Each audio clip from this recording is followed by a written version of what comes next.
Hello. അപ്പോൾ നമ്മൾ വയനാട്ടിലേക്ക് പോകുന്നതായിരുന്നു. കഴിഞ്ഞ വീഡിയോയിൽ ഇട്ടിട്ടുണ്ടായിരുന്നു കേട്ടോ. അപ്പോൾ നമ്മുടെ ഒരു കസിൻ്റെ കല്യാണത്തിനാണ് നമ്മൾ വന്നത്. അപ്പോൾ തലേദിവസം ഹെൽത്തി പ്രോഗ്രാമുകളൊക്കെ അറേഞ്ച് ചെയ്തിട്ടുണ്ടായിരുന്നു.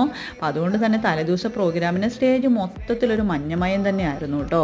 ലഡു കൊടുക്കലും അതുപോലെ മഞ്ഞൾ തേക്കലും പാട്ടുപാടലും ഒക്കെ ആയിട്ട് എല്ലാവരും ഭയങ്കരമായിട്ട് എൻജോയ് ചെയ്തു.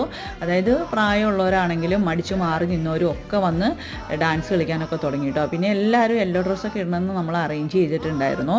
അങ്ങനെ ആട്ടവും പാട്ടവും ഒക്കെ ആയിട്ട് നല്ലൊരു സൂപ്പറായിട്ടുള്ള കല്യാണ പരിപാടി തന്നെയായിരുന്നു. അപ്പോൾ ഇത്തരത്തിലൊക്കെ ഒരു പ്രോഗ്രാമുകളൊക്കെ പങ്കെടുത്തിട്ടുള്ളവരോ ഒന്ന് കമൻറ്റ് ചെയ്തേക്കണേ. അപ്പോൾ ചിപ്പിയൊക്കെ ആണെങ്കിലും ഭയങ്കരമായിട്ട് അങ്ങോട്ട് എൻജോയ് ചെയ്തു കേട്ടോ. നമ്മളൊക്കെ മാരേജിന് ഫംഗ്ഷനൊക്കെ ഒത്തിരി പോയിട്ടുണ്ടെങ്കിൽ ഇങ്ങനെ ഒരു ഹെൽത്തി പ്രോഗ്രാമിന് ആദ്യമായിട്ടാണ് പോകുന്നത്. അപ്പോൾ അതിൻ്റെ ഒരു ത്രില്ല് എല്ലാവർക്കും ഉണ്ടായിരുന്നു. പിന്നത്തെ ഈ വീഡിയോ നിങ്ങൾക്ക് ഇഷ്ടപ്പെട്ടെങ്കിൽ ഒന്ന് ലൈക്ക് ഷെയറും കമൻറ്റൊക്കെ ചെയ്യണം കേട്ടോ. Bye bye.